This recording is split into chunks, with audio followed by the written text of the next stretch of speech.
समाज पार्टी के प्रदेश प्रवक्ता हैं हमारे साथ भास्कर जी। भास्कर जी, आप लोग चुनाव लड़ने जा रहे हैं। निश्चित तौर पे राजनीतिक पार्टी हैं तो चुनाव ही लड़ेंगे, सब्जी तो बेचेंगे नहीं।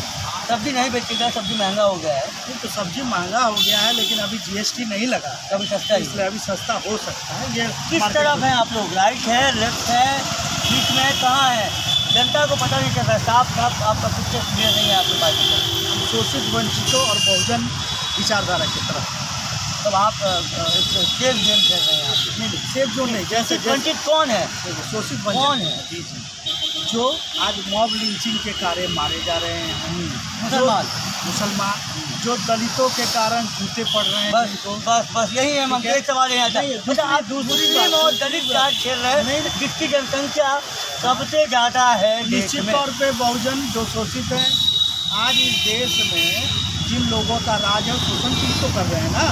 EWS ला दिया, संविधान में प्रावधान नहीं था। क्या दिक्कत है आपको? निश्चित तौर पे जब संविधान में गरीब नहीं है क्या स्वर्णों में? अच्छा ये बताइए, आप शोषित की बात कर रहे हैं ना, तो क्या शोषित क्या वंचित नहीं है स्वर्णों में? मैं ये बोल रहा हूँ कि संविधान को मानने वाले हम लोग।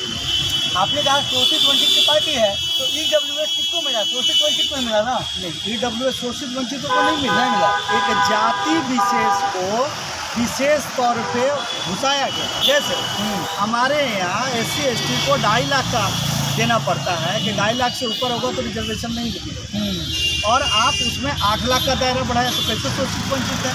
तब तो सभी को 8 लाख का कर दीजिए। आप नहीं समझ रही है, पक्षपात हो रहा है, कानून के साथ संविधान के साथ खिलवाड़ हो रहा है।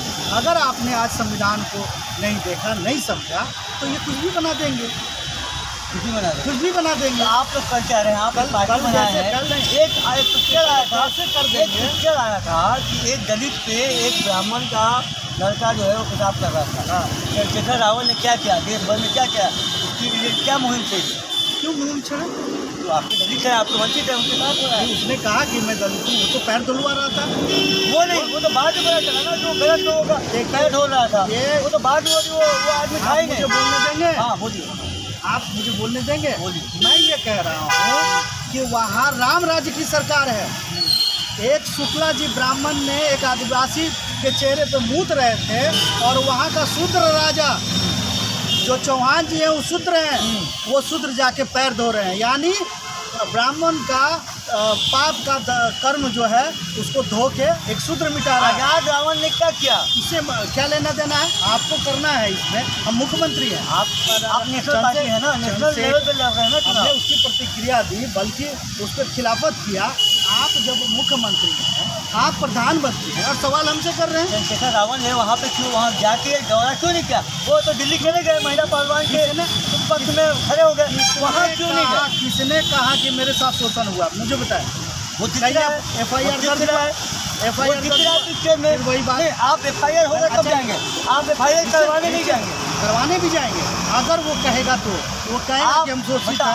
आपको कोई कहा कि आप पार्टी बना के, आपको कौन शोषित वंचित ने कहा कि आप पार्टी बना के चुनाव लड़ेंगे?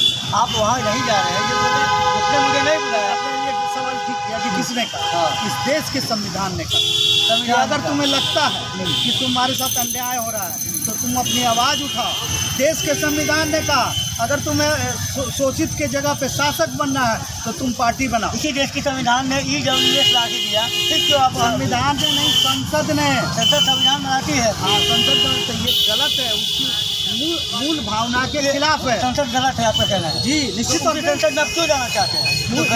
यही गलती का सुधार करने के लिए। ये कौन सी बड़ी बात है? आप सुधार कर लेंगे निश्चित तौर पे।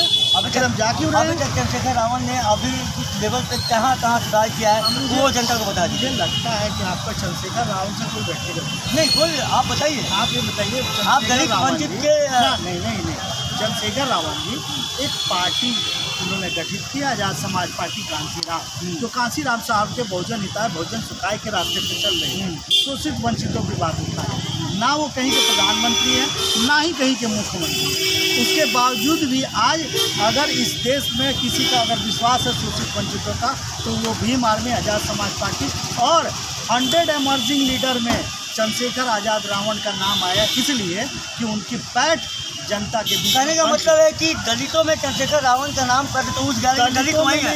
मायावती भी उठ गई, मायावती भी उठ गई, लेकिन जनता वही है, दलित वही है। आप लोग कह क्या रहे हैं? आप तो इमर्जिंग में आ गए 100 में, लेकिन दलित तो वही है।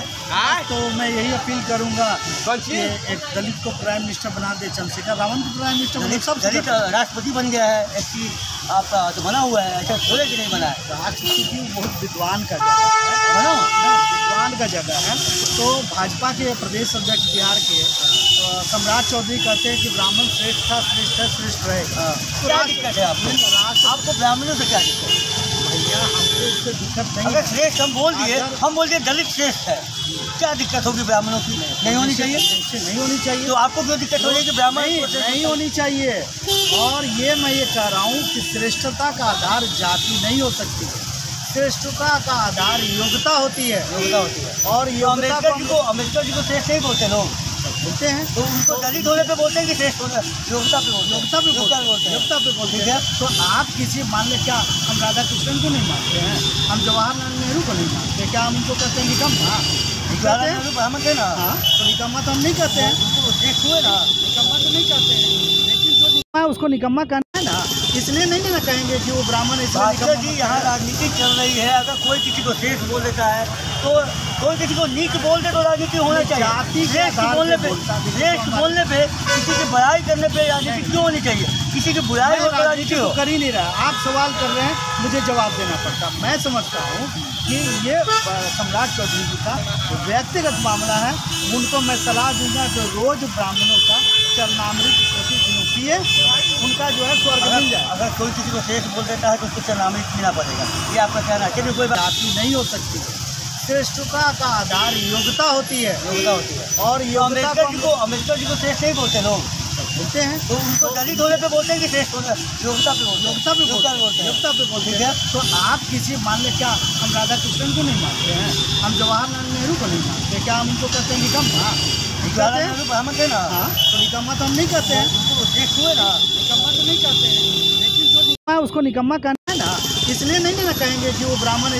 जी यहाँ राजनीति चल रही है, अगर कोई किसी को श्रेष्ठ बोल देता है तो कोई किसी को नीच बोल दे तो राजनीति होना चाहिए। श्रेष्ठ बोलने पे किसी की बुराई करने पे राजनीति क्यों होनी चाहिए? किसी की बुराई हो तो राजनीति हो। कर ही नहीं रहा। आप सवाल कर रहे हैं, मुझे जवाब देना पड़ता। मैं समझता हूँ कि ये सम्राट चौधरी जी का व्यक्तिगत मामला है।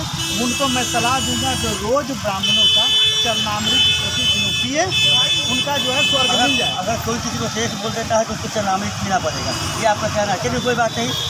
चुनाव में आप लोग 543 सीटों की तैयारी कर रहे हैं। ये हमारी राष्ट्रीय कमेटी जो है, अगर उनको इंडिया गठबंधन के लोग द्वारा बुलाया जाता है तो गठबंधन की स्थिति में क्या होगा ये भी। अब क्या बुलाया जाएगा? 3 में बैठक हो गई, अभी तक तो बुलाया नहीं गया, अब क्या बुलाया गया? समझिए कि नहीं बुलाया गया तो क्या कहेंगे आप? सर आप ये भी जान लीजिए कि अगर ईडी और सीबीआई का मामला ना हो तो आज यही मायावती बोलने लगे मीडिया बनी हुई है, इसलिए कि वो पंजे में है बीजेपी की, ठीक है। हेलो, उनके पास बहुत सारा पैसा है इसके कारण। हेलो, इसलिए राजनीति को इतना आसान। जी कहाँ से बोल रहे हैं? आपको जीतना है, बीजेपी को रोकना है, जी तो जी बहुजनों का आपको देना पड़ेगा। मैं 5 मिनट में आपको कॉल करता हूँ। हिस्सेदारी देना पड़ेगा। मायावती है, मायावती तो खुद का ऐलान करते खुद के राज है, दलित चेहरा है। किसने कहा? हमने मना किया है।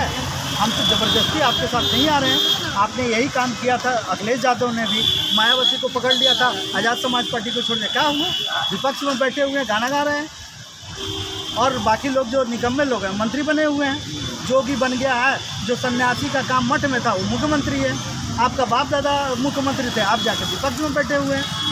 तो ये गलती आप अगर लोकसभा में करें तो विपक्ष में बैठिए। भाजपा को आप बुला रहे हैं, मतलब आप ये एक धमकी दे रहे हैं कि हमें बुलाइए नहीं तो आपको हराएंगे। अरे भैया धमकी क्या, सच्चाई अगर बोलना धमकी है तो आप ये बताइए कि मैं सच नहीं बोल कर रहे हैं कि आप हमको अपने पार्टी में इंडिया में लीजिए, नहीं तो हम आपको हराएंगे। जहाँ जहाँ पे आपका कैंडिडेट खड़ा होगा हम अपना कैंडिडेट खड़ा करेंगे, वोट चाहेंगे। अच्छा ये बताइए कि आपकी श्रेष्ठता को मानने के लिए हम सबसे मैंने हुआ है, इसी तरह आपको बीजेपी को रोकना है तो सबका साथ सबका विकास कीजिएगा ना। आज आप देखिए इस मामले में बीजेपी तो बहुत सारे लोगों को ऑफर कर रही है, जिसके ना भी वजूद है उन लोगों को कर रही है, लेकिन इतने बड़े आंदोलन के नेता को अगर नहीं बना रहे तो ये आपकी अकड़ है कि बेवकूफ़ी है, वो आप तय इंडिया वाले बेवकूफ़ है कि अकड़ है तो आप तय करें। चुनाव में अकड़ नहीं होता, चुनाव में सत्ता के लिए लड़ाई होती है। सत्ता किसके हाथ में रहता है, सत्ता के हिसाब से नीति बनती है। चलिए, तो ये चंद्रशेखर रावण के प्रदेश प्रवक्ता है आज़ाद समाज पार्टी के, इनका साफ साफ कहना है कि हमें पार्टी में लीजिए, हमें इंडिया गठबंधन को बढ़ावा दीजिए। नहीं, ये गलत बात, ये गलत बात है। ये अगर बीजेपी को हराना है तो बहुजनों को हिस्सेदारी देनी। बीजेपी को अगर हराना है तो बहुजनों को हिस्सेदारी देनी होगी, और बहुजनों के सबसे बड़े नेता का दावा करने वाले चंद्रशेखर रावण, ये इनकी मांग है कि हमें भी बुलाइए, हम भी आएंगे और आपके साथ मिलकर लड़ेंगे। बहुजनों की सरकार देने में साथ देंगे, आपके साथ मिलकर लड़ाई लड़ेंगे और जीतेंगे भी।